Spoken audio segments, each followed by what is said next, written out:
Assalamualaikum warahmatullahi wabarakatuh. Perkenalkan, nama saya Nadine Elvia Putri dengan NPM 102 dari kelompok 6 yang beranggotakan ada Silmiah Nadira Zawahari dengan NPM 111, ada Fasya Fadlana dengan NPM 117, ada Belian Febrianti Putri Sanu dengan NPM 134, dan selanjutnya ada Muhammad Rabi Al-Aruf dengan NPM 139. Di sini kami akan menjelaskan materi distribusi sampling terbagi menjadi dua, yaitu selisih rata-rata dan proporsi. Apa sih distribusi sampling selisih rata-rata itu? Jadi, distribusi sampling selisih rata-rata itu di mana kumpulan bilangan-bilangan yang merupakan selisih rata-rata dari dua sampel yang berbeda, berdasarkan pada dua sampel tertentu, dari ukuran parameter dua populasinya.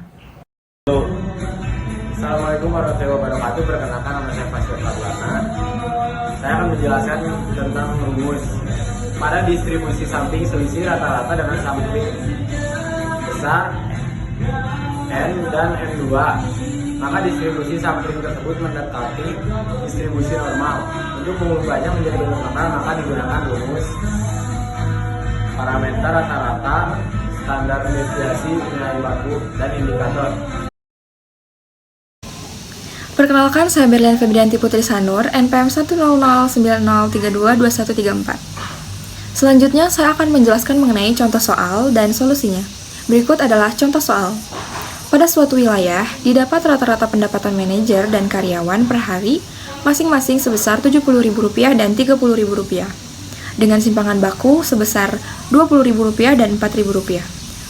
Jika dari wilayah tersebut diambil sampel manajer sebanyak 42 orang dan karyawan sebanyak 135 orang, tentukan probabilitas bahwa pendapatan manajer Rp45.000 lebih besar dari pendapatan karyawan pada wilayah tersebut. Selanjutnya, saya akan menjelaskan solusinya. Berikut adalah solusi. Diketahui, mu populasi 1 atau mu1 adalah Rp70.000, mu2 Rp30.000, simpangan baku 1 Rp20.000 dan simpangan baku 2 Rp4.000. Sampel 1 atau N1 adalah 42 orang, sampel 2 atau N2 adalah 135 orang. Yang ditanyakan adalah P X bar 1 min X bar 2 lebih dari Rp45.000. Jawabannya, pertama-tama kita mencari dulu rata-rata atau meannya. Seperti yang sudah dijelaskan di penjelasan rumus sebelumnya, rumus rata-rata ini adalah mu1 min mu2. Kita tinggal memasukkan saja Rp70.000 dikurangi Rp30.000, hasilnya adalah Rp40.000. Kemudian, kita mencari standar deviasi yang sudah dijelaskan pula di rumus sebelumnya. Kita tinggal memasukkan saja standar deviasi 1 dan standar deviasi 2, namun kita kuadratkan. Kita tinggal memasukkan, yaitu Rp20.000 dikuadratkan dibagi 42 orang, Rp4.000 dikuadratkan dibagi 135 orang. Hasilnya adalah 3.105,209823. Kemudian, kita mencari nilai Z atau nilai Z baku. Di sini pun sama, kita tinggal memasukkan dari hasil yang telah kita dapatkan sebelumnya, yaitu 45.000 dikurangi 40.000 per 3.105,209823. Hasilnya adalah 1,61. Nah, karena ini lebih dari, maka kita mengambil luas sebelah kanan. Luas sebelah kanan ini adalah 0,5 karena arsirannya sampai ke ujung. Kemudian kita mencari luas 0 ke Z, yaitu kita tinggal mencari di Z tabel yang sudah dihasilkan dari Z baku tadi 1,61. Nah, itu tuh hasilnya adalah 0,4464. Selanjutnya kita tinggal mengurangkan luas sebelah kanan yang tadi 0,5 atau 0,5000 dikurangi dengan luas 0 sampai Z, yaitu 0,4463, yang hasilnya luas sebelah kanan Z adalah 0,0537 atau itu adalah luas arsiran. Jadi, probabilitas bahwa pendapatan manajer Rp45.000 lebih besar dari pendapatan karyawan pada wilayah tersebut adalah sebesar 0,0537 atau 5,37%. Sekian yang dapat saya jelaskan, mohon maaf bila ada kesalahan, terima kasih. Assalamualaikum warahmatullahi wabarakatuh. Perkenalkan, nama saya Silmia Nadira Zawhari, NPM 190322111. Di sini saya akan menjelaskan mengenai distribusi sampling selisih proporsi. Secara definisi, distribusi sampling selisih proporsi adalah distribusi probabilitas yang dapat terjadi dari selisih proporsi dua sampel yang berbeda, berdasarkan pada dua sampel tertentu dari ukuran parameter dua populasinya.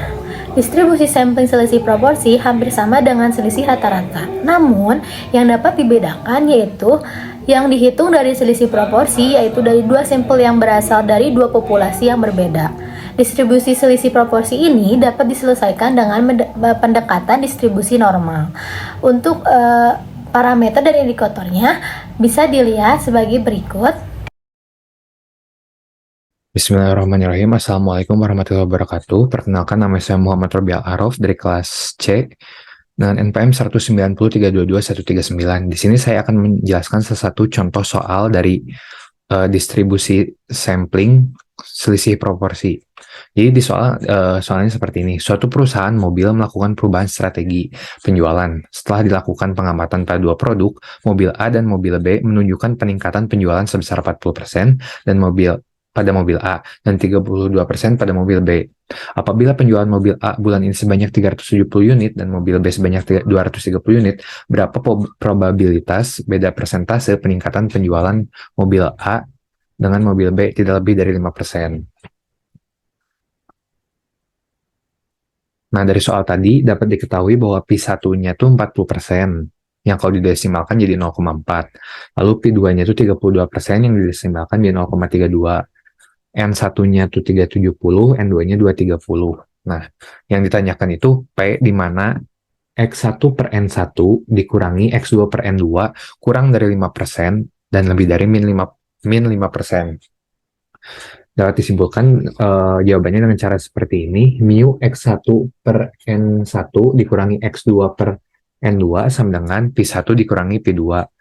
Maka sudah diketahui bahwa P1-nya itu 0,4 dan P2-nya itu 0,32 sama dengan 0,08. Lalu ke cara selanjutnya, simpangan baku di mana sigma X1 per N1 dikurangi X2 per N2 sama dengan P1 dikali dalam kurung 1 dikurangi P1 per N1 ditambah P2 dikali dalam kurung 1 dikurangi P2 per N2. Maka saat nilai-nilai yang sudah diketahui dimasukkan seperti ini, hasilnya sama dengan 0,03993414. Setelah itu kita mencari nilai Z-nya dengan rumus X1 per N1 dikurangi X2 per N2 dalam kurung dikurangi P X1 per N1 dikurangi X2 per N2 dibagi sigma X1 per N1 dikurangi X2 per N2. Maka kita harus mencari 2Z karena ada yang min 5% dan 5%. Nah, yang Z1 tuh yang min 5%, di mana min 0,05 dikurangi 0,08 dibagi hasil dari sigma tadi 0,399 sekian sama dengan min 3,26.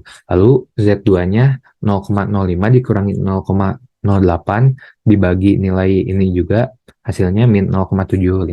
Maka dapat disimpulkan pada tabel Z di mana luas Z1 dikurangi 0 itu 0,4994, luas Z2 dikurangi 0 0,2734 dan luas Z1 dikurangi Z2 0,2260. Jadi ini tuh ditemukan dari nilai Z1 ini.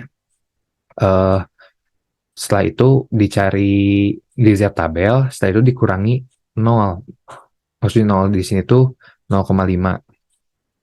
Nah, maka dapat disimpulkan bahwa probabilitas beda persentase peningkatan penjualan mobil A dengan mobil B tidak lebih dari 5% sebesar 0,260 atau 22,60%. Mungkin segitu solusi dari contoh soal sebelumnya yang dapat saya sampaikan. Terima kasih.